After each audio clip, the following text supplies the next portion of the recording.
जय हिंद दोस्तों, आप सभी को मेरे यूट्यूब चैनल पर स्वागत है। आज हमारे साथ प्रीतम पांडे सर हैं जो 1275 में दरोगा बने हैं। सर से हम लोग जानने वाले हैं कि सर का जर्नी क्या है, क्योंकि सर का जो जर्नी है ना एस्पायर करने वाला जर्नी है। सर बहुत स्ट्रगल करके दरोगा बने हैं। तो सर आपको मेरे यूट्यूब चैनल पर स्वागत है। धन्यवाद सरोज भाई। सर अपना जर्नी शेयर कीजिए। जर्नी तो थोड़ा मुश्किल ही था क्योंकि हम पढ़ाई बहुत लेट से स्टार्ट किए हैं। 2020 में स्टार्ट किए लगभग।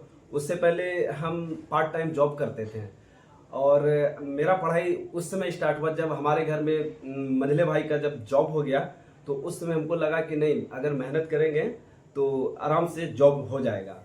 तो फिर 2020 में हम पढ़ाई स्टार्ट किए और पढ़ाई स्टार्ट करने 2 साल लगभग हम गांव में रहे। तो वहाँ पे लगा कि यहाँ पे नहीं हो सकेगा, तो फिर हम बाहर चले गए। वहाँ पे थोड़ा पढ़ाई का अच्छा सुविधा था, जैसे कि मॉक टेस्ट था। मॉक टेस्ट हम वहाँ पे लगभग 1 साल दरोगा का ही लगाए। वहाँ पे बहुत अच्छा तैयारी हो गया।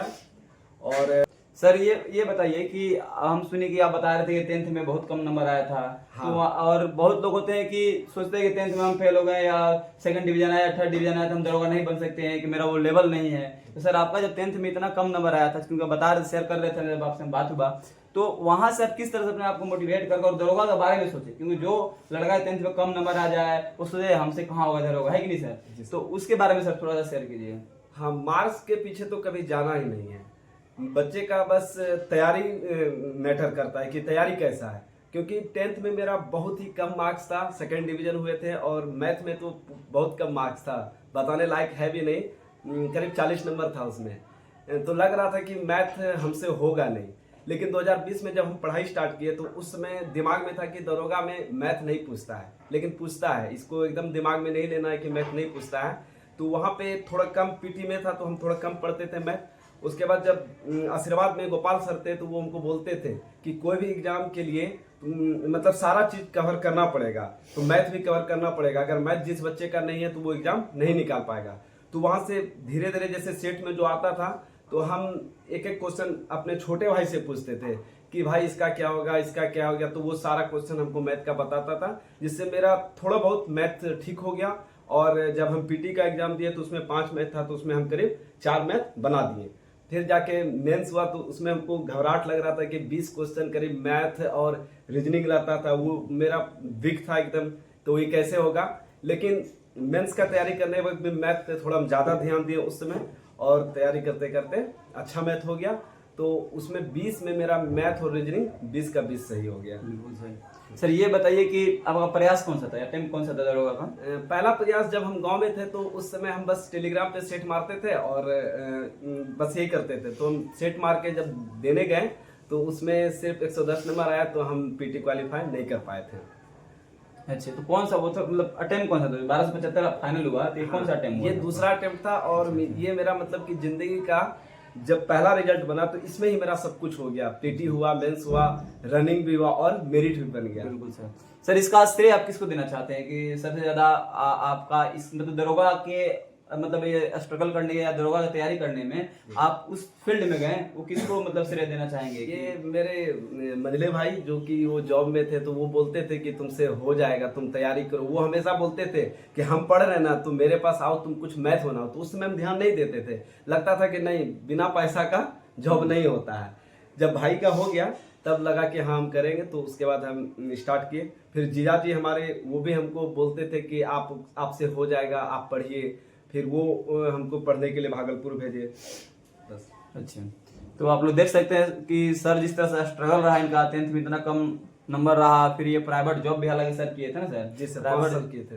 5 साल प्राइवेट जॉब किए हैं। उसके बाद ये दरोगा के बारे में सोचे, एक बार पीटी दिए ऐसे ही टेलीग्राम से पढ़कर, उसके बाद नहीं हुआ। लेकिन ये हार नहीं माने, कहीं ना कहीं हार नहीं मारे। इनके भाई ने सपोर्ट किया, फिर ये पहला प्रयास है फिर वहां निकाले। जो कुल तरह से होता है ना कि अच्छे से तैयारी करके फिर पहले बार में निकाल ली।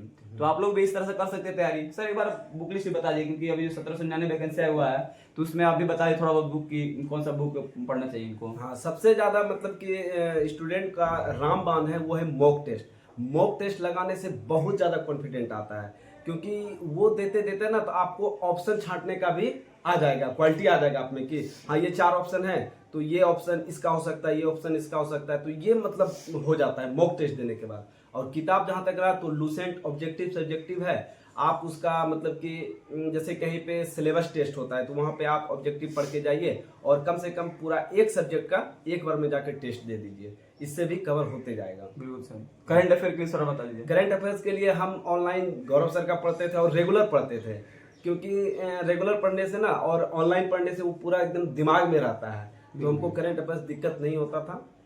सर लास्ट में हमको बताइए कि प्रैक्टिस सेट के बारे में बताइए, क्योंकि आप बोल रहे हैं प्रैक्टिस सेट बहुत ज्यादा जोर दे रहे हैं जी सर, प्रैक्टिस सेट कौन सा लगाना चाहिए? प्रैक्टिस सेट ज़्यादा जरूरी रहता है कि जैसे कोई अगर संस्था चल रहा है तो उसमें होता है कि स्टूडेंट जब बना के देता है तो वो मतलब कि वो खुद जान रहा है कि कौन क्वेश्चन आने वाला है, कौन क्वेश्चन अच्छा है, तो वो वाला सेट बहुत अच्छा होता है। लेकिन अगर वो अवेलेबल जहाँ पे नहीं है तो वो लोग किरण का मार सकते हैं, एडिटोरिया का मार सकते हैं। हाँ, और एक बात है कि आप गाइडलाइन के लिए एक ऑनलाइन क्लास जरूर ले लीजिए, वो अगर मिल गया तो हमेशा मतलब कि गाइडलाइन के तौर पे काम करेगा उसमें कि क्या करना चाहिए क्या नहीं करना चाहिए, इसलिए ऑनलाइन क्लास भी बहुत जरूरी है। बिल्कुल सर।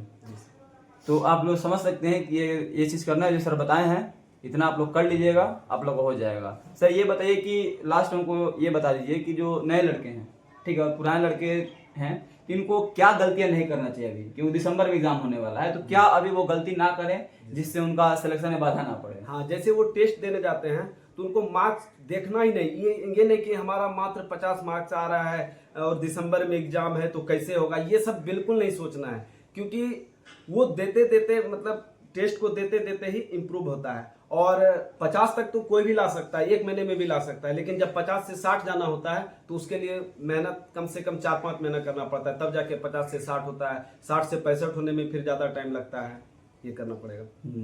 तो घबराना नहीं है मार्क्स के लिए। बिल्कुल खुद को मोटिवेट रखिए, घबराना नहीं है, और जो प्रैक्टिस सेट है प्रैक्टिस सेट करते रहना है, देखना है कि गलती कहाँ हो रहा है प्रैक्टिस सेट में, जो टॉपिक अब कमजोर है उसको पढ़िए, वहां से आपका नंबर इंक्रीज हो जाएगा। तो जय हिंद दोस्तों, आप लोग इस तरह का जानकारी लेने के लिए चैनल को सब्सक्राइब कीजिए।